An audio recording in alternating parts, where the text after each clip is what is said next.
gal tas lietuviška drąsa tokia, kad paprasti žmonės, valstiečiai ir bajorai kokie, kad jie nepasiruošę, daro sukilimą su dalgiais, ginklų mažai ir su reguliaria carinė kariuomenė susikauna.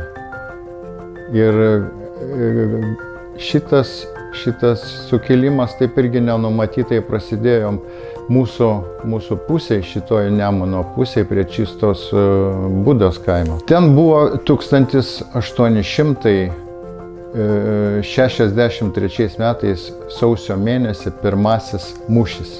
Husarai cariniai pamatė besibūriuojančius tuos sukilėlius ir juos užpuolė.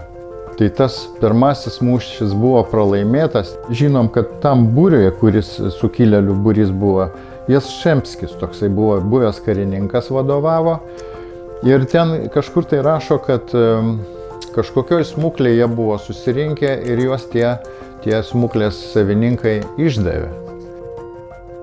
Tai čia visas šitas pakraštys ir yra tos valstybės Žečpospolita žmonės, o pati pradžia tai, kad šita valstybė per 3 padalinimus pasidalino, jinai išnyko. Bet žmonės tą mintį vis tiek išlaikė, kad tai yra mūsų žemė, mūsų valstybė. Mes po rusais, po moskoliais nenorim būti. Todėl iš karto po 3 padalinimo iš karto buvo Tado Kosciuškos sukilimas pralaimėtas. Jeigu taip chronologinė tvarka, Napoleono žygis 1812 metais į Rusiją, jame irgi dalyvavo daug ir lenkų, ir lietuvių. Jie tikėjosi, kad eidami su Napoleonu gal pavyks tą valstybę buvusią atgaivinti.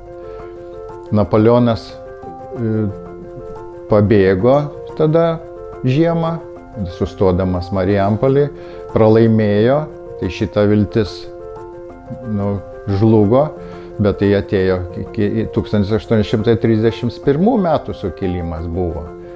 O po to, apie kurį mes šnekam, 1863 metų sukilimas, irgi nesėkmingas. Taip visada, jeigu kažkas kažką ruošia, jau žino ne vienas, ne 2, ne 3 žmonės, o daug. Sukilėliam reikia ir ginklų, ir maisto, ir vietos, kurie galėtų prisiglaust, ar miške, ar kažkokiai troboj, kad niekas nesužinotų, bet vis tiek tokioje aplinkoje vis tiek atsiranda tų išdavikų.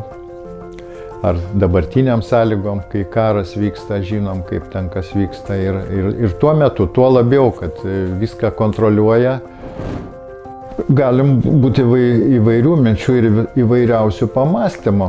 Jeigu kalbėtumėm apie XIX amžiaus pabaigą, apie varpininkus, apie aušrininkus, apie Joną Basanavičių, tai tada matom, kad ten ateina į priekį tie žmonės, kurie baigia mokslus, ar Maskvoje, ar Varšuvoje, ar kažkur kitur, bet jie jau turėjo mintį, idėją, kad Lietuva turi būti, nebūtinai su Lenkija.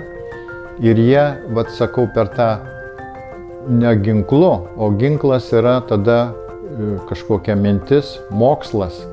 Ir taip sugebėjo išlaviruoti ir taip padaryti, kad mes iš tikrųjų paskui 20 amžiaus pradžioj gavom nepriklausomybę su vasario 16.